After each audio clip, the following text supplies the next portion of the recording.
ইউনিভার্সিটিতে gold medallist, ইউনিভার্সিটিতে সারাদিন মানে জানিয়ে পড়ে পড়াশোনা করতো, দিনমান পড়াশোনা করতো। দেখ বাড়িতে পড়াশোনা করতেছে চাকরির জন্য, দেখ শরীরে কোনো জামা নেই, একদম উলুম হয়ে পড়াশোনা করে, পড়া এতই মগ্ন, পাগল হয়ে পড়া পদ্ধতি পাগল হয়ে গেছে, বুঝতে পারছি এত সুন্দর এত কিছু, তারপর চাকরি পেনা। আর তুই চাকরি করছিল ভাগ ভাগ করছিল ভাগ কি করে চাকরি করবে করছিল।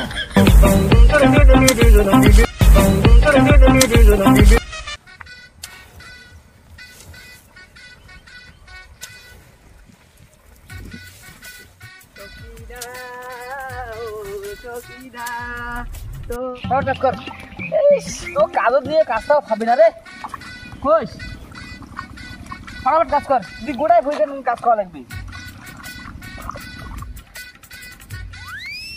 কাজ করতেছো? ও তোমরা তো কাজ করা কি এরকম করবে, ওরা মূর্খ সুর্খ পরীক্ষা দিবে যাবা কি বলু, পরীক্ষা দিতে যাস আমার মূর্খ সুর্খ পরীক্ষা পরীক্ষা তোমরা তো জানবে না, তোমরা মূর্খ, তোমরা তো খাটো মূর্খ সুর্খ লোক, খাটো বাড়ি খাটো, আমি পরীক্ষা দিতে যাই। শোন শোন শোন শোন কেনে টাকাই শোন শোন শোন আমরা খাটবো, হ্যাঁ মূর্খ সুর্খটা বোকাচ্ছ। তুই কোন সালে গ্রাজুয়েশন পাস করছিস রে? 2021 সালে। ওরে বোকাচোদা ভাইরাস মাল, হ্যাঁ দেখছিস বোকাচোদা, আরে বোকাচোদা হ্যাঁ 2021 সালে পাস করছিস, গ্রাজুয়েশন দিছিস, ভাইরাস মাল, পড়াশোনা করিস নাই, হ্যাঁ দিনমান ধুলি বেড়াচ্ছিস পাটা হলের মতন, আর ভাষণ দিচ্ছিস আমি এসসি পরীক্ষা দিতে যাই। হ্যাঁ পাল বোকাচোদা, কত এসসি পরীক্ষা ফুল ফর্ম কি বোকাচোদা আমার? কে এটা তো স্টেট সার্ভিস, দেখছিস বোকাচোদা স্টেট সার্ভিস বলে এসএসসির ফুল ফর্ম, ওই জন্য কজি। হ্যাঁ দেখছিস আর আমাকে বলছে মূর্খ, এই বোকাচোদা ওকে চিনি।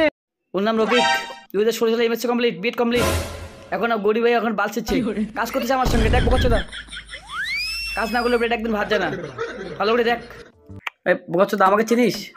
আমি এমডি কমপ্লিট করছি, এখন বাড়িতে এসে ওই দেখ কোথায় কাজ করতেছি, দেখ ভালো করে দেখ, এটা পশ্চিমবঙ্গ, আর বসে গেলেও চলবে না, ভালো করে দেখ। ওই কত পেয়েছিস রে তুই, পার্সেন্টেজ কত পেয়েছিস? হ্যাঁ 2016 সালে না কত সালে পরীক্ষা দিয়েছিস, কত পেয়েছিস বল আমাকে বল, ভুলে গেছি দেখবি তোর কথা বলতেই পারি না কত পার্সেন্টেজ। দেখ তাহলে দেখ কি অবস্থা, চল আমি তোকে কয়েকটা মাল দেখাবো, তুই যখন পরীক্ষা দিতে যাচ্ছিস চাকরি পরীক্ষা, তোকে দেখ চল আমি দেখাচ্ছি চল। এটা পশ্চিমবঙ্গ করছে দা, এখানে বসে গেলে চলবে না, দেখ চল আমার সঙ্গে চল, কয়েকটা ছেলেকে তোকে দেখাচ্ছি, দেখ কি অবস্থা ওদের। আমাদের দেশে 28টি রাজ্য, একে চিনিস? জাহাঙ্গীর মিয়া, বুঝতে পারছিস? ও ইউনিভার্সিটিতে গোল্ড মেডেলিস্ট, ইউনিভার্সিটিতে সারাদিন মানে জানিয়ে পড়ে পড়াশোনা করতো, দিনমান পড়াশোনা করতো। দেখ বাড়িতে পড়াশোনা করতেছে চাকরির জন্য, দেখ শরীরে কোনো জামা নেই, একদম উলুম হয়ে পড়াশোনা করে, পড়া এতই মগ্ন, পাগল হয়ে পড়া পদ্ধতি পাগল হয়ে গেছে, বুঝতে পারছিস এত সুন্দর এত কিছু, তারপর চাকরি পেনা, বুঝতে পারছিস? তো আরো দেখাবো চল আয়। আমাদের ছোট থেকে চলে পাকে পাকে বৈঠক বসে, তার হাঁটু জল থাকে, পার হয়ে যায় বলি, পার হয় গাড়ি, দুই ধরে জুতার ঢালু করে বলি, কোথাও নেই কাদা, দুই ধরে জুতার ঢালু তার এর বাপ যতটুকু জমি ছিল বিক্রি করে দিচ্ছে পড়াশোনা করার জন্য, চাকরি পাইনি, এখন দেখ কোথাও মারা গেছে, এখনো বৃদ্ধ হয়ে গেছে, তবু পড়া পড়ছে চাকরির জন্য। তাহলে ভাব তুই চাকরি বল, এই ছিল ইউনিভার্সিটি আছে না, ইউনিভার্সিটি টাকা ছিল, তারপরে চাকরি পাইনি, বৃদ্ধ হয়ে গেল, 2014 সালে জানাই রেকর্ড ছিল, তারপরে দেখ এখন কিছু এখনো পাগলের মতো পড়াশোনা করতেছে, চাকরি পাইনি, কি অবস্থা? আর তুই চাকরি করছিল ভাগ ভাগ করছিল ভাগ কি করে চাকরি করবে করছিল, টাকা আছে মোর বাপের টাকা আছে, টাকা দিয়ে চাকরি সমস্ত টাকা দিয়ে মোর বাপের জমি টমি বেচে চাকরি নিয়ে দেখায়। হ্যালো হ্যাঁ রফিক ভাই নাকি? হ্যাঁ আরে একটা সুখবর আছে তোমাদের, কোন? আমি নেতা বলছি, নেতা এলাকার। হ্যাঁ বলেন। তো একটা ছেলে, তুমি তো ওই বিএড টিএড করা আছে না তোমার? হ্যাঁ। তো ব্যাপারটা হচ্ছে ভাই এসএসসি পরীক্ষা, তো তোমাকে পরীক্ষা কিছু দিতে হবে না, হ্যাঁ তোমাকে জাস্ট খালি খাতা কাগজ জমা দিয়ে আসবে, ঠিক আছে? টাকা লাগবে 10 লাখ, তোমাকে আর কিছু করতে হবে না, বুঝতে পারছো?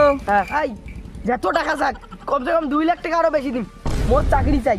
আমি এখন উপর লেভেলে ফোন করতেছি, ঠিক আছে? আমার উপর যে নেতা যাচ্ছেন যে চাকরি সমস্ত কাজ করতেছে, তাকে আমি ফোন করে কনফার্ম জানাচ্ছি তোকে। হ্যাঁ ঠিক আছে রাখে। হ্যালো হ্যালো ভাই একদম কনফার্ম? হ্যাঁ একদম ঠিক আছে, ওই 12 লাখ টাকাই দিবি, ঠিক আছে? ঠিক আছে। তোকে কোনো কিছু করতে হবে না, সাদা কাগজ জমা দিয়ে আসবি, তুমি কোনো কিছু লিখবে না, ঠিক আছে? সাদা কাগজ জমা দিয়ে তুমি চলে আসবে, ঠিক আছে? জাস্ট তুমি খালি ওই যে রোল নাম্বার গুলো এগুলো ভালো করে বাসা দিয়ে, তোমার কাজ এতটুকুই, তুমি তারপরে চলে আসবে রুম থেকে, ঠিক আছে? পরীক্ষা হল থেকে বেরিয়ে আসবে। তো ঠিক আছে কনফার্ম, একদম তোমার জায়গায় কনফার্ম, তুমি একদম নিশ্চিত তুমি ঘুমিয়ে পড়ো, ঠিক আছে? দিন কনফার্ম তো, ঠিক আছে।